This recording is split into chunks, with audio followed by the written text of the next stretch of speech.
Tuesday, 10:08 a.m. This is probably one of our most socially conscious pieces of the evening. What did you guys think of this piece? I thought the fourth one, what was it called? The 10:08?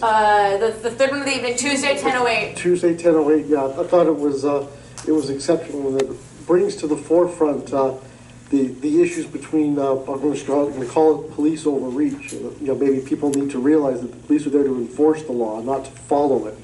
And that was sort of what the investigator found when she was going through all that stuff in the evidence locker. And that the evidence wasn't properly looked at. It provided some allegory to the Sammy Yatin slaying that happened on the streetcar, where in that case it was like a freaked out, mentally unstable person who really wasn't a threat to anyone. Freaked out, and the cop panicked, basically just like the young cop in this one, who then shot up the kid. Again, if the cop was following proper procedure, they're actually supposed to do voice techniques to de-escalate. They also have like a 3.5 foot long billy club that's quite a bit longer than that. So all you gotta do is just tap him on the wrist and make him drop it.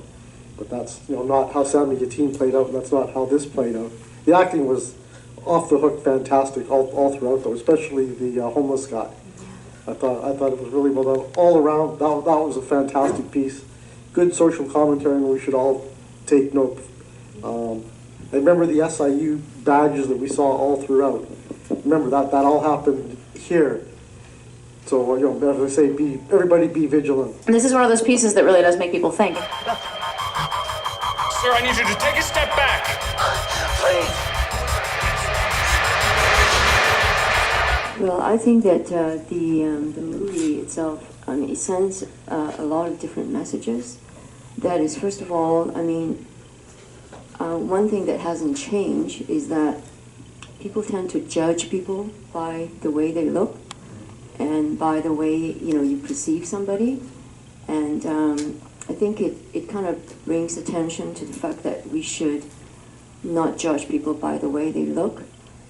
Because everybody that you see may have certain troubles or issues, and you can't really, if you see somebody who's homeless, it doesn't mean that they've always been that way, or the way they act. They have, in this movie, for instance, this person obviously has mental issues, and he's gone through some kind of trauma, and I think that's what it sends. There's also this interesting thing, like the way the camera, there's a lot of little details. The way the camera is, you don't really know at first who shoots who first. And then when you replay it again and again, it looks like it's the other cop that you don't see in the shot who shot the man with the knife. So, but there's also this, you can't hear what he's saying because that fire alarm is going off. Like, this is a complicated issue that it's easy to look at on the surface and see threat. But just a little bit underneath, and you get something way more tragic. I know this really had a strong effect on me emotionally. Bea Santos didn't have a lot of lines in this film, but boy, was she ever able to do a lot with facial expressions. And it's nice to see her in a movie where she doesn't die. She dies in a lot of other things that she's done, like Coconut Hero and movies like that. It was a Canadian film, in case anybody didn't recognize that. I think I just really love those kind of, sort of little conspiracy, like what really happened, kind of like, let's examine it, let's play back the thing over and over again. And,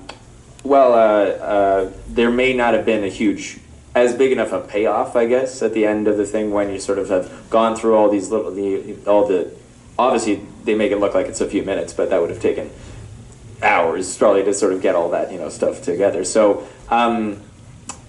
I think that it still is just so interesting to sort of they're using like film and recorded stuff actually to examine and arrive at a truth that is uncomfortable for her. It's a bit like, movies like The Conversation or The Parallax View or anything like that, where they're just trying to arrive at some truth that's it's hidden from them. So I think it was sort of, and in the end she decides, I guess I might be getting this wrong, but she's sort of hiding it.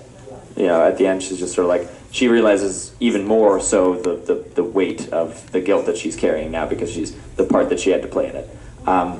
It's just sort of a sort of an uncomfortable truth and trying to get away from that. So I really thought it was a very good homage to that conspiracy kind of movie anyway.